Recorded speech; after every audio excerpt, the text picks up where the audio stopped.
Alright, here we are. Finally, the last tier with 93% of the event completed.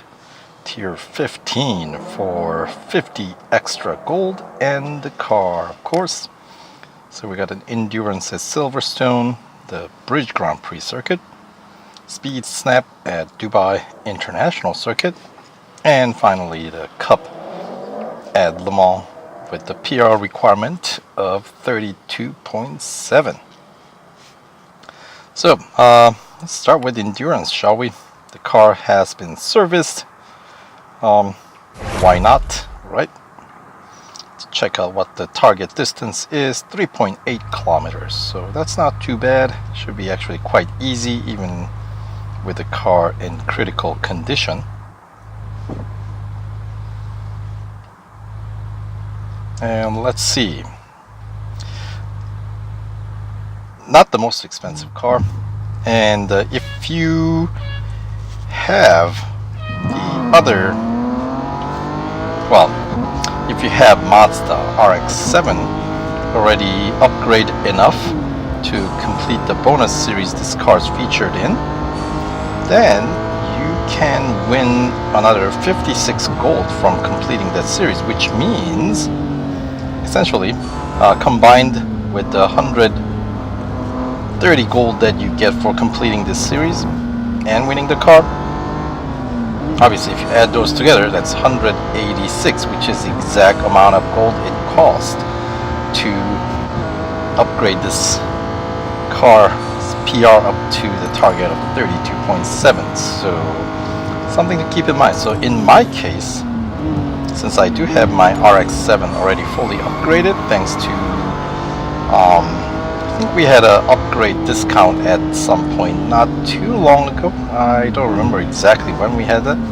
but yeah, since I have that, I will have to run through that bonus series sooner versus later, so I can take advantage of that. I mean, not that 56 gold reward is gonna go anywhere. It's not like limited time series, it's always gonna be there. But I got some cost to recoup, right? These last few updates, we've only had a whole bunch of limited time series, which means a lot of gold spent on winning these cars. I would say more so than your special events where there's a storyline. Those things, they don't have any particular PR requirement, certainly not explicit PR requirement. So if you can win with less, then you essentially don't have to spend as much to win these cars, which is my general strategy for those events. But obviously it seems that monkeys have caught on, and they are demanding toll from me as well. So the last few updates have been rather expensive. So each one costing about, I want to say 1700 gold if you want to win all the cars that's featured. And of course, obviously, you would have to try to get the most out of those cars to recoup some of the costs, but no matter how hard you try, I don't think the amount that you can recoup is gonna come anywhere near 1700 gold. But with that being said, you don't obviously have to win all the cars. So if I were to start over from scratch, I would have a very different strategy to this game, where I wouldn't necessarily focus on like having a full garage, but instead just driving whatever car that comes your way, whether it be limited time series or weekly time trial or even online multiplayer. Race while they're available, because you can always use like this car right now on loan, so you don't have to obviously put as many you don't have to put any upgrades if you don't want to. You can race at least 5 races in limited time series with 0 upgrade. And if you have some extra racing dollars to burn, then of course you can put the first tier upgrades across the board, which get you typically to about 4th tier, where it's the point where you get the 25% completion, and that's generally where you will get stuck, except for this NSX. The amount that it costs to get past that PR requirement to get past the 4th tier is less than how much that you have. Well, let me rephrase. The 25% gold reward is actually more than what you would have to invest. So you can actually get past tier 4, and while you're at it, collect a few gold along the way. So this event is a little peculiar, let's just say, in many ways, right?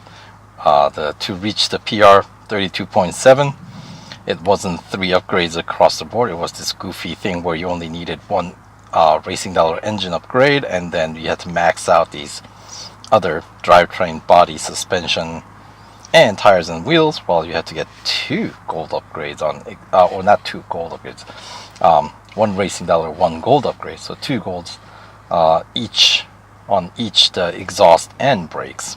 So kind of a odd combination of upgrades that you had to get, at least to get the PR high enough to complete this limited time series. And here we are with the 97% complete. Just 1 final cup race remain. So it's going to be at Le Mans single lapper. So let's do this.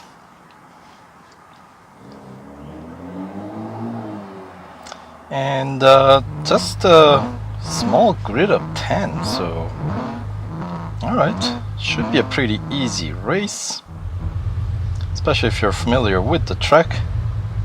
And this is one of those, not that there's a track that you can neglect, but I feel like Le Mans is one of those ones that you really want to master, more so than others.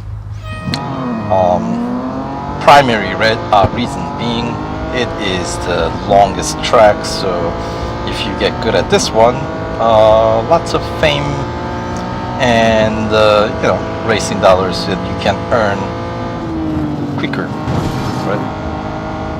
Because then, if you want to obviously take advantage of your agent and manager and whatnot, you have to win the race. So that's something to keep in mind. So yeah, that would be my 2 cents there. Skidding through Tête Rouge, don't do that. Another pro tip, if you will, the crucial corners are the ones that lead into a very long straights, like this one, right? So Tête Rouge, very, very critical.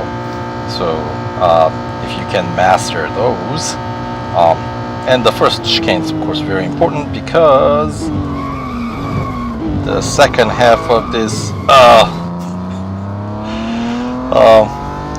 Molson straight is, it's long and it's very straight. So this is where you can build up a lot of speed and try to either close in gaps if you're chasing, if you're in pursuit mode, or increase the lead if you're already in the lead, right? So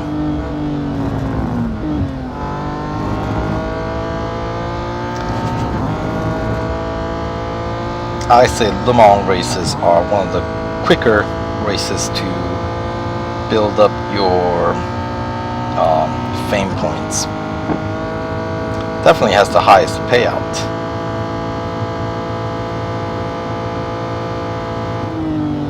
I think.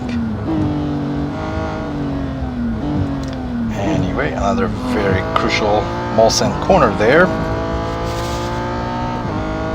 For this very reason that we get another, possibly the second longest stretch of the track that you can go flat out. Of course, heading into the Indianapolis corner.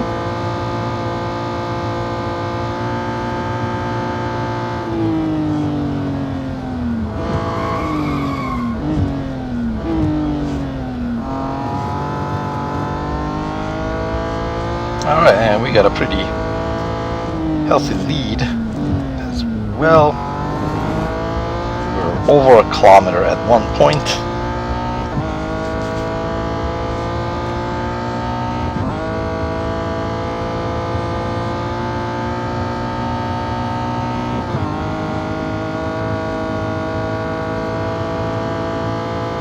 And Porsche curves coming up.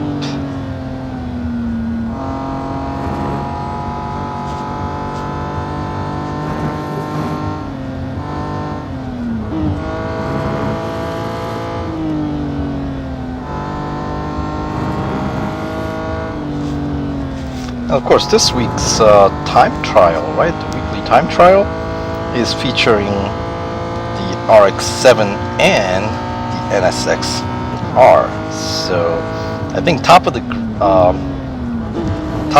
leaderboard is pretty much all NSX-Rs. So I believe that is a better choice between the two. I think there's like one Nissan in the mix as well, but I haven't seen anybody getting anywhere with that car. Certainly not on the top leaderboard. So yeah, between the, if you will, the VTEC versus Wankel, it seems like VTEC is a winner, at least at for the time being. Anyway, so that is that for the final race in this limited time series featuring Honda NSX-R. So we'll put the car in for service. We're done with that. And here is the final upgrade scheme, if you will, one more time. Right? Total cost was 186 gold. And we get 130 of it back. So the net cost is 56. But as I was saying earlier in this video, you can earn that 56 back by completing the, what do you call that, bonus series, right, which we will be unlocking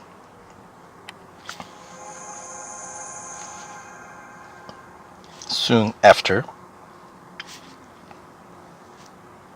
our admiration session of NSX-R ends. There it is. Bonus series unlocked. So that will be most likely the next series I will jump in right away. So for now, there we go. Final tier complete. So if you're still running through, good luck.